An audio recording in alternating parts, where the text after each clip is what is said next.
Comment définir le développement personnel? C'est la question que j'ai envie de poser, à laquelle j'ai envie de réfléchir, on va dire, dans cette vidéo.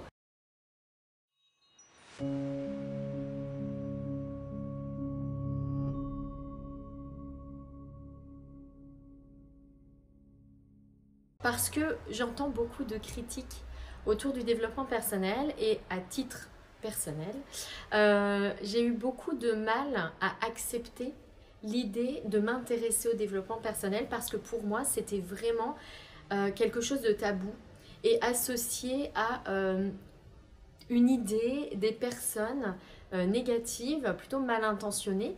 Donc je ne voyais pas du tout le développement personnel comme une démarche, on pourrait dire positive, qui allait dans le bon sens, mais vraiment quelque chose de plutôt dangereux. J'ai eu ces croyances-là pendant très très longtemps, au point que quand j'ai créé mon site internet Les Défis d'Ephizen en juillet 2015, eh bien j'ai mis plus d'un an avant d'écrire un article dans lequel j'utilisais ces mots de développement personnel, et donc à accepter l'idée que ce qui m'avait toujours été présenté comme un tabou, mais c'était en fait ce qui m'intéressait. Le développement personnel, donc pour moi, était quelque chose de tabou. Et puis aujourd'hui, j'en ai fait mon métier. Donc vous voyez, j'ai dû quand même franchir pas mal d'étapes avant de réussir à cette acceptation, à cet accueil. Ce qui me dérangeait quand je commençais à m'intéresser au développement personnel, c'était qu'il était associé bien souvent à cette idée de devenir la meilleure version de soi. Devenir la meilleure version de soi.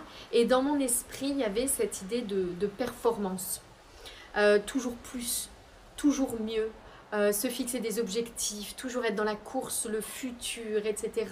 Manger mieux, dormir mieux, faire ceci plus, faire cela moins. Enfin, il y avait vraiment cette notion de tout changer et qui, je crois, pour moi, entraînait une sorte de déséquilibre déjà, et je n'avais pas envie d'accepter cette idée aussi de tout changer. Je crois un peu trop axé, en tout cas c'est comme ça que je l'entendais au début, sur cette notion d'objectif et de performance. Autant dans ma vie professionnelle, je me fixais tout un tas d'objectifs, des objectifs à la semaine, des objectifs au mois, pour progresser, et j'aimais beaucoup ça. Autant dans ma vie personnelle, l'idée de me fixer des objectifs, alors je choisissais des bonnes résolutions, cependant tous les ans en début d'année, je n'allais au bout d'ailleurs d'aucune, mais j'avais beaucoup de mal à accepter cette idée que le développement personnel et que être mieux, ça allait passer par se fixer des objectifs et par ce toujours plus. Donc ça, c'est une idée qui me dérangeait un petit peu, et c'est pour ça que quand j'ai commencé à vraiment entamer une démarche de développement personnel, eh bien je suis plutôt passée par le côté pleine présence à l'instant, méditation, donc zen, bouddhisme. Vous voyez, ces approches où on n'est pas dans la performance et on est vraiment dans l'idée de la présence à l'instant. Donc cette idée-là me dérangeait beaucoup, et c'est vrai que les premiers sites internet auxquels je me suis intéressée sur le développement personnel étaient beaucoup axés sur, je trouvais, cette course au toujours plus, demain, à l'objectif, etc. Et ce qui ne peut pas être le seul axe lorsqu'on souhaite entamer une démarche de développement personnel, qui ne peut pas être le seul axe. Donc voilà, cette notion de performance et d'objectif, pour moi, elle ne peut pas à elle seule définir le développement personnel. Devenir la meilleure version de soi, ça ne peut pas en soi définir et réduire, voyez, on ne peut pas limiter le développement personnel à cela. Il y avait une autre notion d'un autre côté que j'entendais beaucoup. Alors, bien sûr, cette idée de présence à l'instant, c'est ce que j'ai fait pendant longtemps, et je suis aujourd'hui convaincue que ce n'est pas suffisant non plus.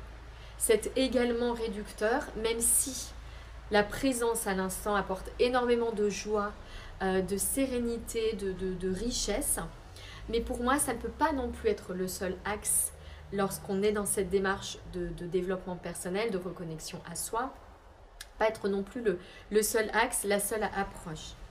Et puis il y avait tout ce que j'entendais autour du dépouillement personnel. Vous voyez, beaucoup de personnes qui, au lieu d'employer le terme de développement personnel, parlent de dépouillement personnel. Et encore une fois, alors, je trouve qu'il y a une justesse dans cette notion de dépouillement personnel, parce qu'effectivement, je suis convaincue que nous venons d'une source. Vous voyez, notre vie est un miracle, je pense que vous en êtes toutes et tous convaincus, et je crois que nous sommes par nature connectés à cette source miraculeuse, hein. Nous sommes une poussière de cet univers incroyable dont on ne sait pas trop d'où il vient ni pourquoi.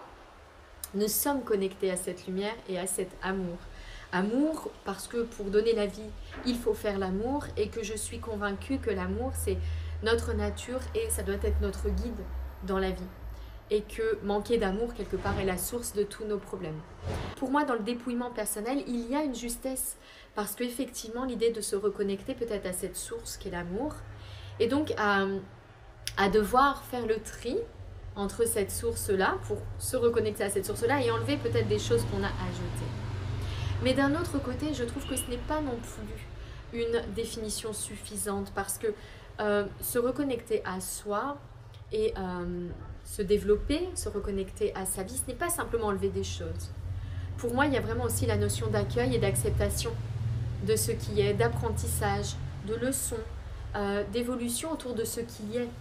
Donc pas simplement enlever les choses, mais comprendre ce qu'on a ajouté et l'accueillir. Donc je trouve qu'il y a vraiment déjà une difficulté à définir ce développement personnel, et j'ai envie de dire tant mieux que chaque personne ait sa définition. Ne pas chercher à prendre la définition de quelqu'un d'autre non plus, mais simplement peut-être entendre ce qui résonne en vous lorsque je vous partage simplement ces pistes de réflexion. Et puis je crois qu'il y a une chose qui est très importante dans le développement personnel, c'est la notion d'équilibre.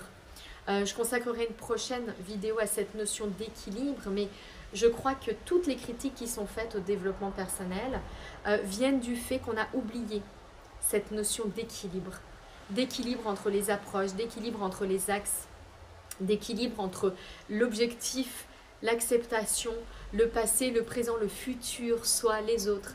Je crois que vraiment la voie du milieu est la voie du développement personnel, et je reviendrai un peu plus en détail sur cette notion d'équilibre. Mais voilà déjà ces éléments de définition, on pourrait dire, du développement personnel que je voulais vous partager, qui sont vraiment des pistes de réflexion très personnelles. J'espère que cette vidéo vous a plu. N'hésitez pas à me mettre un petit commentaire en dessous. Je vous donne rendez-vous très bientôt pour une nouvelle vidéo. Belle journée.